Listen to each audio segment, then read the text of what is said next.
પણ ચૂંટણી પત્યા પછી એ જામીનદારે નહીં મળે, જેના માટે જામીન લેવા આવ્યા છે ને એ પણ દેખાવાના નથી. ત્યારે આપણે વિનંતી કરું છું,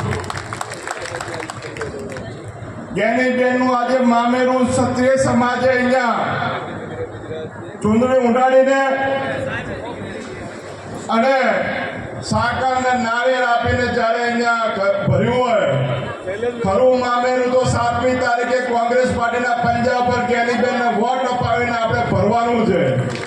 અને 4મી તારીખે જ્યારે પરિણામ આવે અને જ્ઞાનીબેનનો જો ડીજેનો વરઘોડો જગાનાથી જે ભીમા સુધી નીકળે અને પછી જ્ઞાનીબેન મોમેરાની માતા લઈને આવે તો સૌથી વધુ રાજી આ ક્ષત્રિય સમાજ થવો જોઈએ એ વિનંતી કરવા માટે હું આવ્યો છું.